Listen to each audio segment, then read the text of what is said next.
art director manages time, space, and money. So oftentimes I will find an empty soundstage through the help of a producer, and we fill it up with scenery based on what the script needs. And I'm the one who's trying to help negotiate space and time. So like, if we have 5 weeks to build something, can we build it in 5? Can we build it in 3? Can we build it in 2? And what else can we fit in that shoebox at that time? And then money, we help budget. Of course, television has to be worried about the bottom line. And so we have to monitor how much labor we spend and who's doing what and how much the wallpaper costs. So I track a lot of that information with the help of the construction coordinator and the paint department.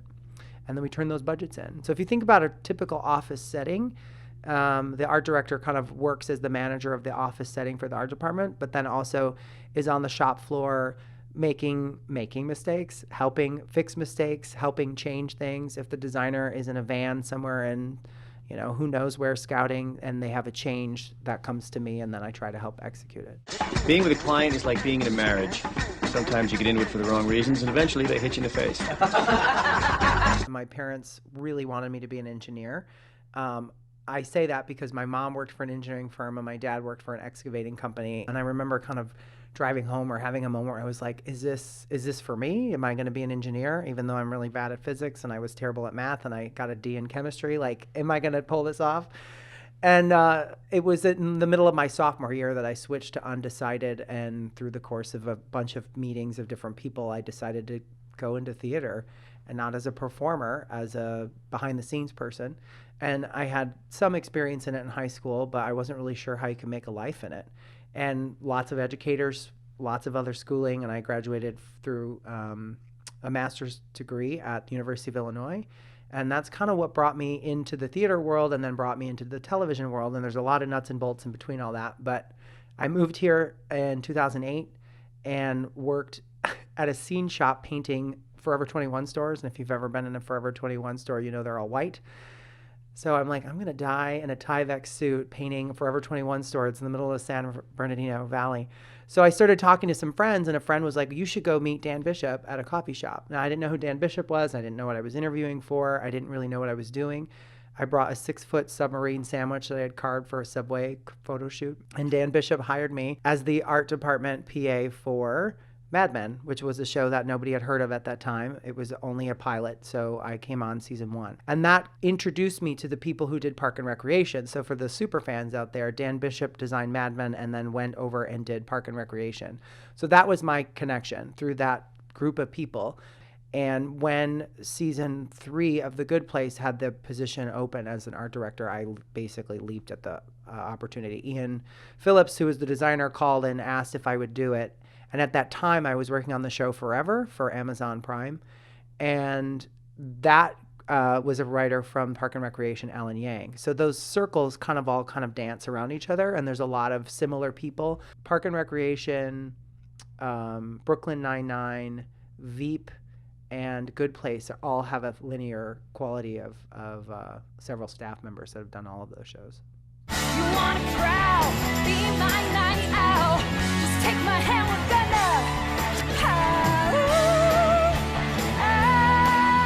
tonight.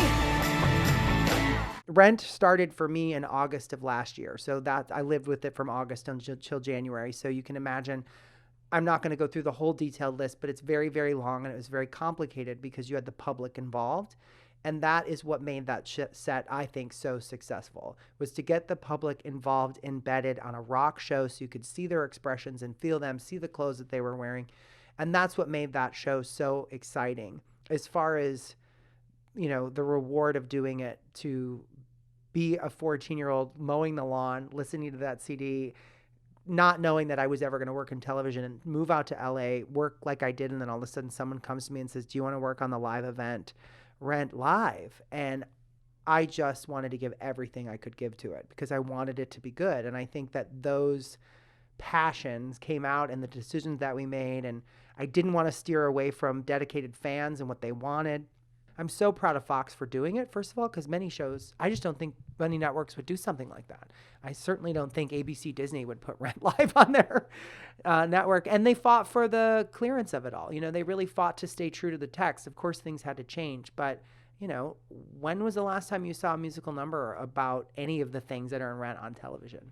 We had 10 days, 1 day for each act to get the actors acclimated. And think about a breathing, living organism, not to be too metaphorical, but you have musicians and you have lighting people, and it's a constantly moving Harry Potter staircase that was changing every day. And one day the dance floor would go out, and the next day, you know, the bottles would go up above the stage. So there was always those things that were in my mind, but then we have to pause and we have to be like, okay, now we're dedicated to this song for the next 4 hours to get the actors acclimated and figure out the choreography and all the things. Where's this prop coming from and where's the quick change coming from? When you do a proscenium style, those things are sometimes inherent, right? You just exit left or exit right. When you have 360 degrees and you make those decisions and then the camera crew comes in, you have to do it all over again. So we did 10 days of the actors and dancing, and then we had 9 or 10 days with camera so that they could do the same thing and they could learn how to get out of the way. And you'll see it was very rare that you caught a camera person, and that took an incredible amount of choreography on the director's part. Versace has invited me to the opera. You're creative, yes? Of course. Cameras are changing the way that we do art department because we can't fake a countertop anymore. It has to be real. The sound of, you know, the perfume bottle going down on the counter is different when it's Formica versus when it's marble. And in a show like Feud, for instance, you want those moments. American Crime Story was another one where we really tried to do as much real as we could because we never really knew how they were going to shoot that. It was long periods of silence. I mean, we didn't know what Andrew Cunanan was doing the last few days of life. So, and he was alone. So we needed to provide a room that could tell that story. Is he pacing? Is he going through things? Is he roughing up the house? So, I mean, that's kind of a long, meandering way to say that, yes, budgets are getting bigger, but it's because the stories are getting more complicated. Cameras are getting more detail, and audiences want more information. You know, they want to see it.